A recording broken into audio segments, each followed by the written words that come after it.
أشهد أن محمدا رسول الله.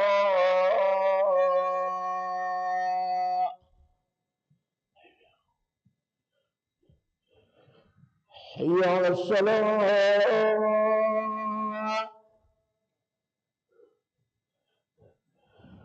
حي على الصلاة.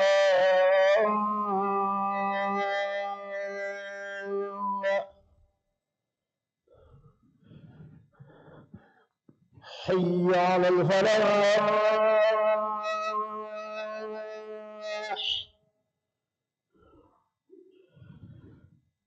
حي على الفلاح.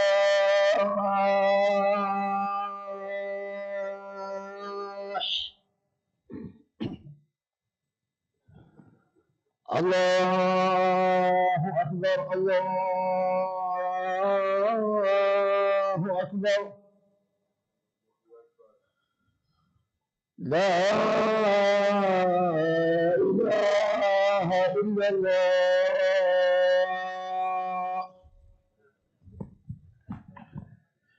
الله.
Assalamu alaikum wa rahmatullahi wa barakatuh.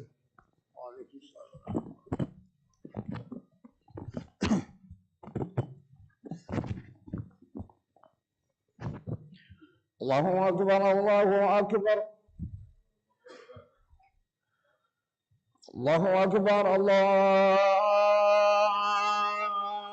أكبر أشهد أن لا إله إلا الله أشهد أن لا إله إلا الله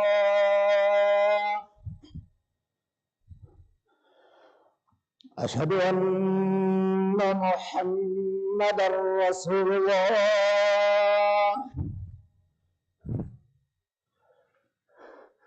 أشهد أن محمدًا رسول الله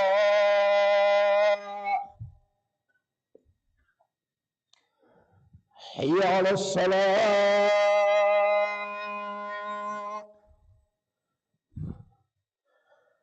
حي على الصلاة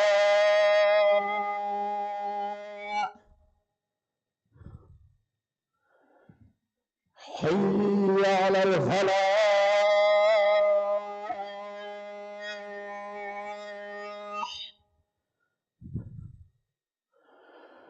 حي على الفلاح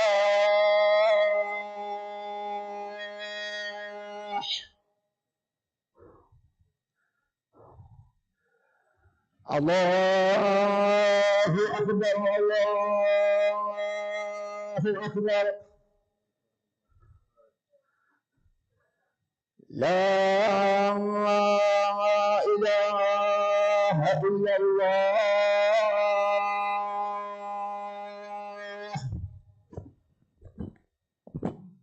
اللهم ربنا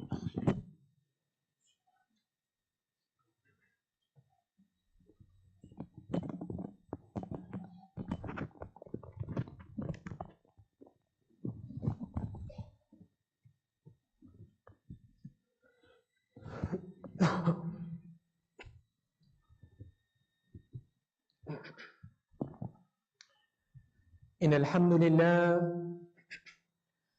لله نحمده ونستعينه ونستغفره ونعوذ بالله من شرور أنفسنا ومن سيئات أعمالنا من يهده الله فلا مضل له ومن يضلل فلا هادي له وأشهد أن لا إله إلا الله وحده لا شريك له وأشهد أن محمدا عبده ورسوله أما بعد أعوذ بالله من الشيطان الرجيم بسم الله الرحمن الرحيم يا أيها الناس اتقوا ربكم الذي خلقكم من نفس واحدة وخلق منها زوجها وبث منهما رجالا كثيرا ونساء واتقوا الله الذي تساءلون به والأرحام إن الله كان عليكم رقيبا. We begin in the name of Allah. All praise is due to Allah. We seek His help and forgiveness. We seek refuge to Him from the evil of our own souls. Whomsoever Allah guides, there is none to misguide, and whomsoever Allah misguides, there is none to guide. And I bear witness that there is no deity worthy of worship other than Allah. And I bear witness that the Prophet Muhammad, peace and blessings be upon him, is his last and final messenger. I would like to begin this khutbah with the mentioning of time. Sweet, precious time. You know, whenever we think about time, we think of it as a measurement for this universe. We think of it as a measurement for this life. Time is often seen as a commodity. It's often seen as an investment. You know, in a job, if you can do something faster than somebody else, you're more valued as an employee. If you can do something faster in the universe than the next person, you are looked higher upon. Time is a measurement, a system that we use in our lives today. But the one thing that many of us often overlook, and that goes with Muslims and people who are non-Muslims and thus forth, is that time is a creation just like you and I. Time is a creation just like you and I. You know, a lot of people, they say when December 21st, 2012 came by, everybody predicted the end of the world. And they said that when December 21st, 2012 comes by, this world will cease to exist based on some Mayan calendar. But then that moment was past. And then they said another date would cease to exist, and then that moment was past. Every second is valuable. Every second that goes forward is equal to the one that was past. When I say that the second that we just passed is never going to be seen again, that is the last time you're going to ever see that second. 12:59 p.m. is going to be the last time that you will ever see it on this day, on this year. It's going to require a little brain power to understand that. And I don't mean that in a negative way. What I mean is, time is a creation just like you or me. Time was made as a means for this universe and not for the next. A lot of people, when they think about time, they wonder, what is beyond time? Allah subhanahu wa ta'ala in a hadith to the Prophet sallallahu alayhi wa sallam narrated in Sa'id al-Khudri, Allah subhanahu wa ta'ala on the day of judgment, He will bring forth a ram, a black and white ram, a goat, a sheep, as you may think it. He will bring forth a goat in front of those who are headed for Jannah and in front of those who are headed for Jahannam. And a caller will call out and ask, "O you who are headed for Jannah, this here, this ram, this goat on the floor, that is death." And the caller will say, "Oh, those who are headed for Jahannam, this ram on the ground, that is death." And Allah subhanahu wa ta'ala will slaughter death in front of both parties. And He will say that death does not exist in the next life. There is no death in the next life. Similarly, time is also a creation. Just like many other things are creation in this life. If you ask yourself what possession you hold in your occupancy, your watch, your Rolex, your car. If you look at the metal that is created in your car, that is made from this world. The metal is mined somewhere in the Rockies. The leather is probably taken from some cow on a farm. Everything that you hold in your possession comes from this world. We have just a minute understanding of the context of what is ahead. And so we ask ourselves, how important is this time? You go to anybody on the street, you ask them, what is one thing, if you could have one thing in your life that was the most plentiful, what would that one thing be? And if they truly answer, they would say that that one thing that we would want more than anything is time. They won't say money. Why won't they say money? They won't say money because no matter how much money you have in the world, no matter how many dollars you have in your bank account, that wealth will never buy you time. You see this in society, sometimes in the Muslim community. You have a really affluent individual, a wealthy person, who, mashallah, has given a lot of dollars to the community, and maybe 40, 35, a young age, they pass away. Maybe they go into a car accident or they have a terrible illness. And you think to yourself, man, this guy was such a staple for the community. A lot of the funding that the masjid received was based on this guy. And this guy no longer exists. He had all the money to stop him from dying. Yet, he was not able to prevent his own death. Yet, if you had more time, well, now 24 hours equals 48 hours, right? Now 1 day equals 2 days in one. And so, you're able to acquire more money. And so, we ask ourselves that individuals in society, they preserve, they reward, they cherish time. How do we, as Muslims, view time in our context? And there are many instances in the Quran, in the Sunnah, where Allah subhanahu wa ta'ala and the Prophet ﷺ narrates based on divine guidance from Allah subhanahu wa ta'ala, the importance of time. But the most famous example that we have in our existence, in the revelation that was presented to us, is Surah Al-Asr, where Allah subhanahu wa ta'ala swears by time. If you think about it, If you look at different places that Allah subhanahu wa ta'ala swears in the Quran, He swears by the moon.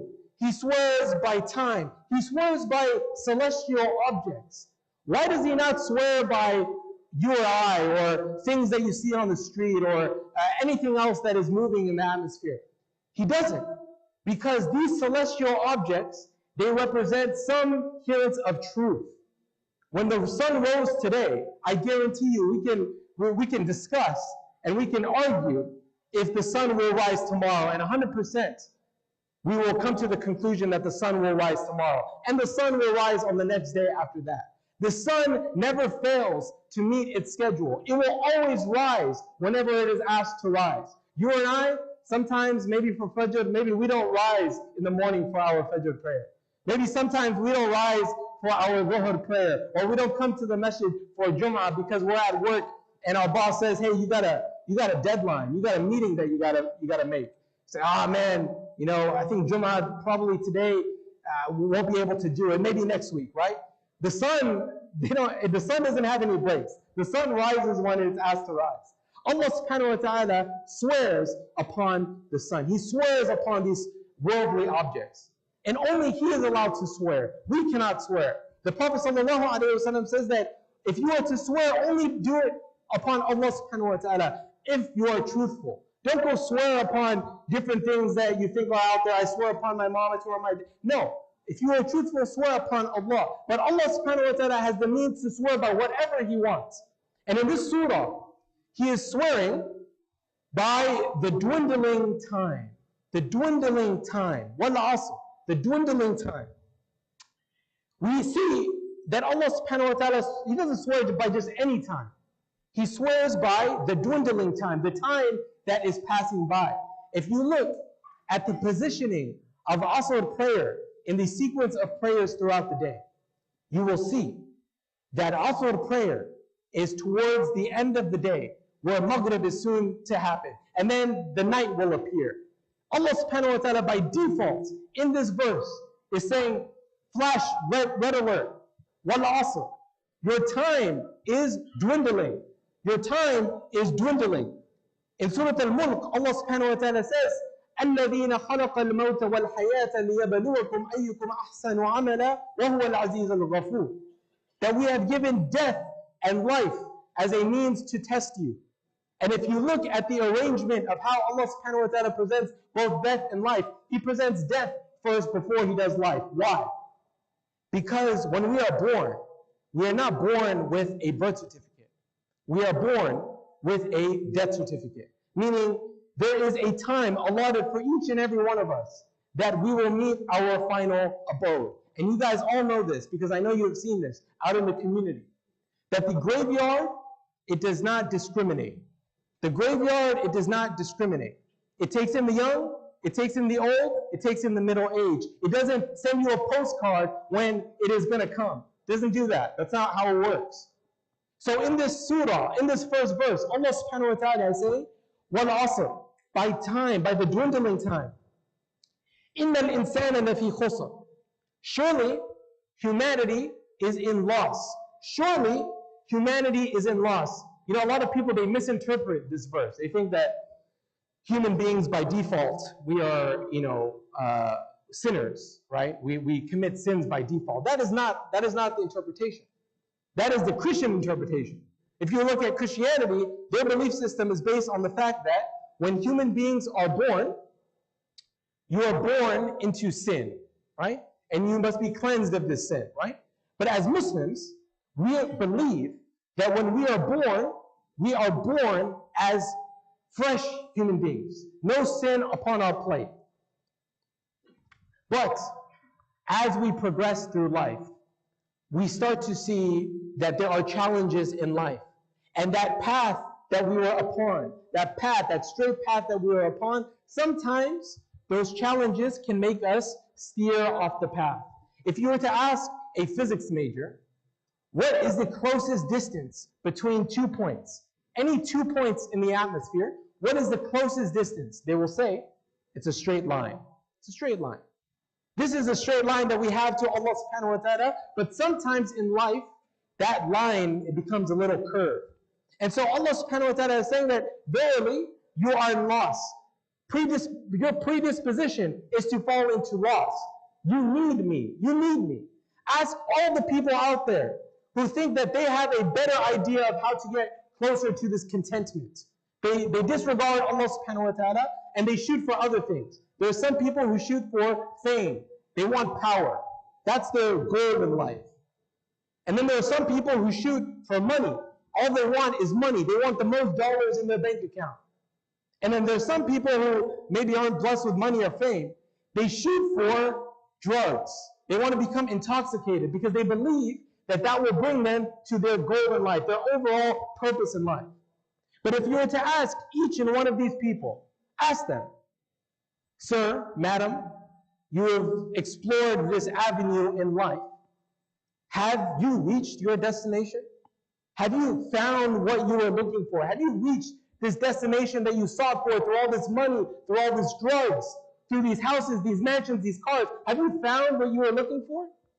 And they will say, we have not. We have not. Because the more that I want, the more that I get, that's another something that I want. The son of Adam, if he is given a valley of gold, as the Prophet Muhammad states, then he will want a second valley of gold. He'll never be satisfied.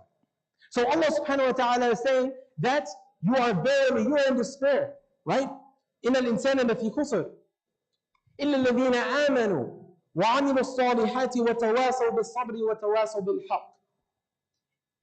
Except وَتَوَاصَوْا بِالْحَقِّ وَتَوَاصَوْا بِالصَّبْرِ. Except those who have faith and do good deeds. Except those who have faith and do good deeds. So he's saying that you could do as much as you want, but you will not find peace, you will not find contentment until you come to me. Until you come to me. And he is saying that faith is also not enough. Faith is also not enough. You know the shahada, when people say the shahada when they come into Islam, Ashhadu an la ilaha illallah wa ashhadu anna Muhammadan Rasulullah. They are saying that I testify that there is no deity worthy of worship other than Allah, and I testify that the Prophet Muhammad is the last messenger of God. How many people do you think would be in the world today if that statement, to become a Muslim, you only had to say the first half of that statement. All you had to say is, I testify that there is no God but God. I guarantee you this message would be flooded to the street. I guarantee you. However, there is a second component to that phrase. That phrase meaning you can't just believe. If we were all to just believe, then we would expect things to be handed to us. No. To make success, to find success, you need to put in the work. You need to put in the work. Allah subhanahu wa ta'ala, He doesn't care for our results. We can put in as much effort as we want into something, and maybe sometimes down the line that result that we're hoping for doesn't come to us. But the fact that we put in the effort, the fact that we did it with the understanding that Allah subhanahu wa ta'ala is the utmost, almighty, that is what He cares about. So if you didn't reach your destination, but you put in the work and you did it with the understanding that Allah subhanahu wa ta'ala is the supreme creator, then inshallah Allah subhanahu wa ta'ala will reward you. So inshallah in the second half of the khutbah, we will tie in this concept of time. أقول قولي هذا واستغفر الله ولكم.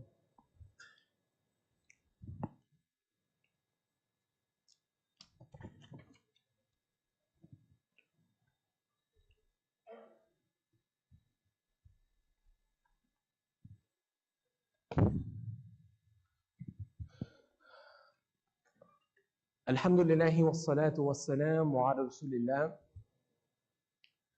So we have come to a conclusion that time is a creation of this world, just like me and you.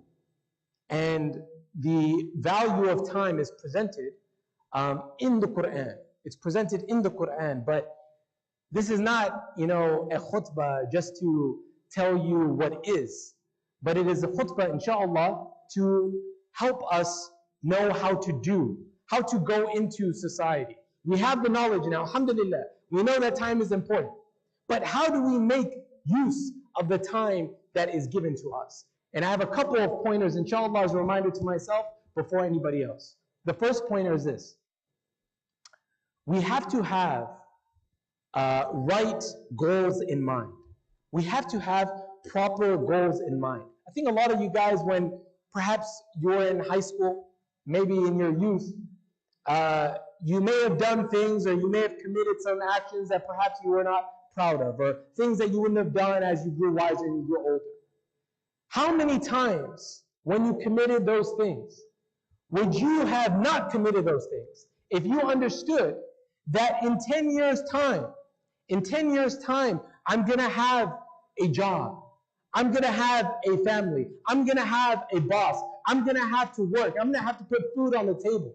A lot of the kids, parents come to me and they say, yeah, Bilal, I need my son, he's doing a lot of bad things in school. He's he misbehaves a lot.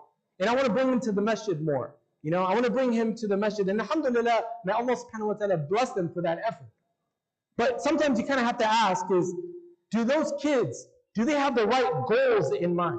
Do they have the right goals in mind? When they go into class and they're studying for their exam, do they know that in 4 years' time I'm going to be in college, I'm going to be in my university, and that these grades are going to actually help me get into my school? Do they know this? And for the adults, if you think this only is applicable to kids, no, it's not.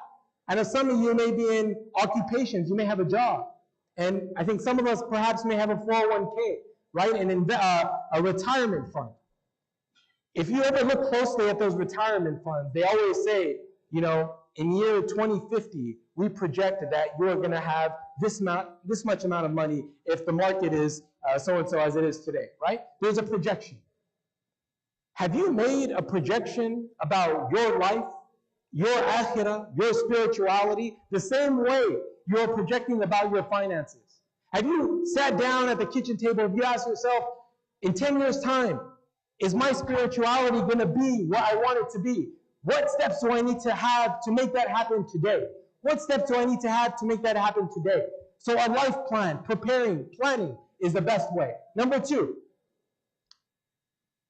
is making use of the time that you have. Making use of the time that you have. Don't waste time. If you think about it, somebody did a little study. They said, look, an average human being is at 30 years of age. If an average human being sleeps a third of the day, right?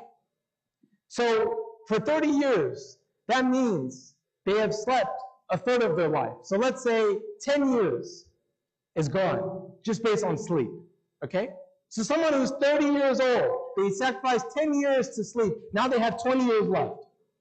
And then, perhaps maybe they travel, they have commutes from work to school, sometimes they go on vacations. That's another 2 years. And then they have 3 years of school and work, and 2 years of entertainment and recreation. And if you add up all those years, you're almost at 10 years of actual time in a 30-year life. That is amazing, subhanAllah. That means in 30 years, the only time that you had to spend to value-added time, meaning praying to Allah subhanahu wa ta'ala, reading Quran, learning a skill, applying knowledge, that was only 10 years worth of your 30-year-long life. That puts things into perspective. So I ask my brothers and sisters in Islam, I ask that as we leave today, we have an understanding of the value of time and what little time that we have left. Because even if we understand time, let's say today after this khutbah, mashallah, time, now I understand it. I know I have a clear path in mind. Even if we understand time, you still will not understand it to its full entirety. Why? Ask an individual who his mother passed away, and he asked himself, he said, man, I wish if I had 1 more month to speak to my mother, if I had 1 more month to take care of her, to talk to her, to ask if she needed anything, honestly, I would have spent that whole month, I would have taken off work just for that 1 month to spend time with her and to make sure that she was okay. That individual, he knows what a month feels like. How about a week? Who knows what a week feels like? Ask somebody who is on death row, okay? They're in jail. They got a week to live. And you were to ask them, you say, If you were to be released out in the world today, what would you do in this week's time? They would say, I would do everything, every good deed that I could, that opposite of what landed me in prison. Opposite of what landed me in prison. I would take the most of that 1 week's time and I would take it to its entirety. What about a second? Let's bring it down to a second. Ask a sprinter in track and field who lost a race to another individual just by a millisecond of a difference. They lost the race. They got second instead of first. And because they got second instead of first, their whole life became corrupt. They indulged in drugs and alcohol and intoxication because track and field was all they had. And now they've lost that. Ask that individual, what does a second feel like to you? What does a second feel like to you? Because those people understand the true value of time. So I ask my brothers and sisters in Islam that we take this time into its full importance. Allahumma salli ala Muhammad wa ala ali Muhammad kama sallaita ala Ibrahim wa ala ali Ibrahim innaka Hamidum Majid. Allahumma barik ala Muhammad wa ala ali Muhammad kama barakta ala Ibrahim wa ala ali Ibrahim innaka Hamidum Majid. ربنا آتنا في الدنيا حسنة وفي الآخرة حسنة وقنا عذاب النار. سبحان ربك رب العزة أما يصفون وسلام على المرسلين والحمد لله رب العالمين وأقيموا الصلاة.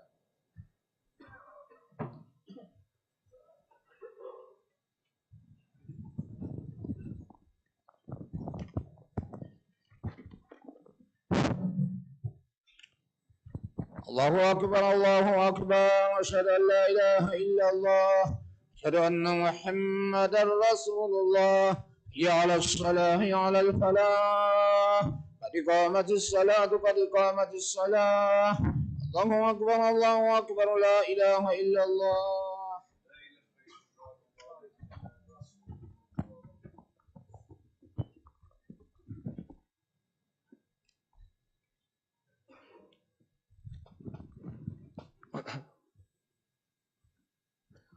الله أكبر.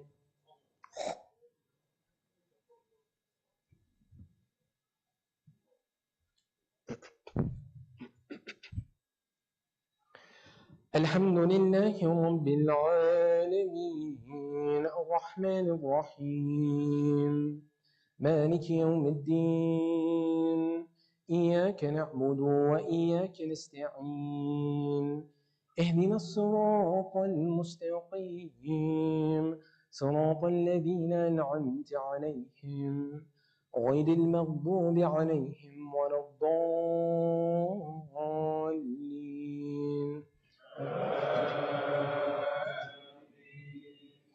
إذا جاء نصر الله والفتح ورأيت الناس يدخلون في دين الله أفواجا فسبح بحمد ربك واستغفر إنه كان توابا.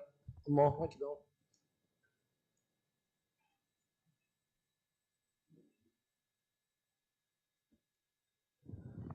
سمع الله لمن حمده. الله أكبر.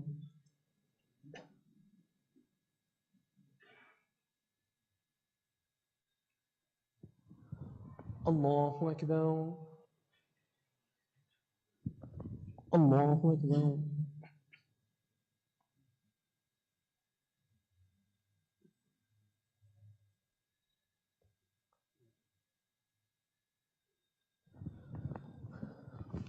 الله أكبر. الحمد لله رب العالمين الرحمن الرحيم مالك يوم الدين إياك نعبد وإياك نستعين اهدنا الصراط المستقيم صراط الذين أنعمت عليهم غير المغضوب عليهم ولا الضالين.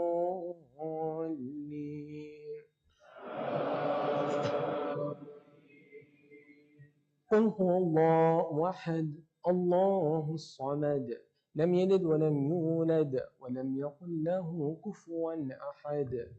الله أكبر.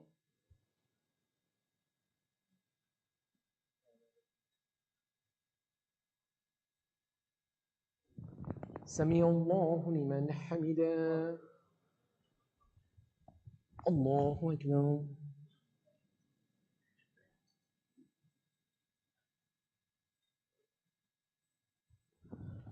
الله أكبر الله أكبر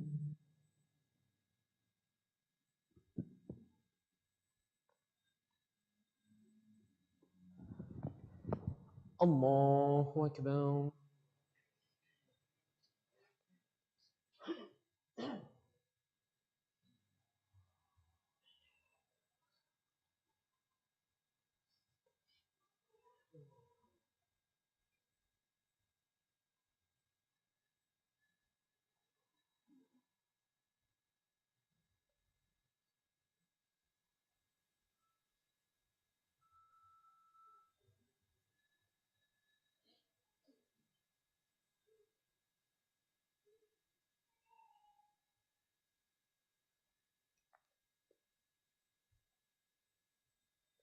السلام عليكم ورحمة الله السلام عليكم ورحمة الله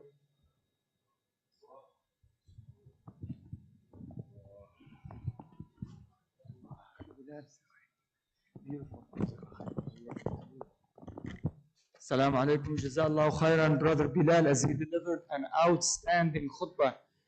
May Allah subhanahu wa ta'ala reward him. If you join us late, the value of time in our Islamic time. So how we value our time will be asked on the day of judgment, how we spend our time.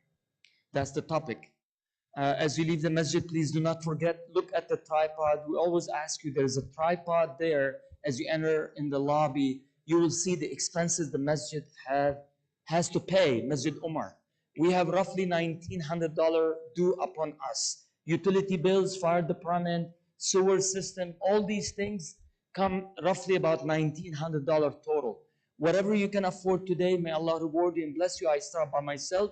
Whatever you can afford, $1, $10, $100, $1,000, whatever you can afford. Allah come in a hurry to help us in ways we do not know, in time that we need Him. Please use it wisely as much as you can. We are coming with big improvement on my left side, which is east of the masjid. We're doing the parking lot pavers. We finished the right side, which is the west side of the masjid. You can see, for your safety and comfort, the paver's been done. Try it, test it, see it for yourself. The masjid is footing the bill, thousands of dollars. This one is now undertaken. You can take a look. So when the rain comes, no muddy cars anymore. You don't have to worry about getting your clothes mud and all that.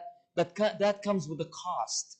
And everything is going up. So as much as you can today, help Masjid Umar ibn Khattab for those beautification project going on for the masjid, and also the bills that we have for the utility and whatnot. And as the Khatib mentioned, 2 months away from Ramadan. Good news, 2 months away. May Allah let us see Ramadan, inshallah. Make dua, please. We have special dua. We have a community member very dear to Masjid Umar, named Alam Bai. He is terminally ill. I don't know. Okay, so Brother Alam Bai, Brother Saeed Habbal, and many others, we do not know the name. May Allah give him shifa and shifa al-ajil. Those who passed before us also deserve our dua. May Allah forgive him. May Allah give him maghfirah and rahmah and Jannat al-Firdaus. We recite Al-Fatiha, inshallah, for all of them. بسم الله الرحمن الرحيم الحمد لله رب العالمين الرحمن الرحيم مالك يوم الدين إياك نعبد وإياك نستعين اهدنا الصراط المستقيم صراط الذين أنعمت عليهم غير المغضوب عليهم ولا الضالين. And last but not least, the Sunday program, 11 o'clock in the morning here. Unfortunately, adult only, no children yet. Adult only to learn Quran and Deen Prophet Muhammad sallallahu alaihi wasallam. Come join us 11 o'clock in the morning in the Masjid Umar right here. Jazakallah khairan. Wassalamu alaikum.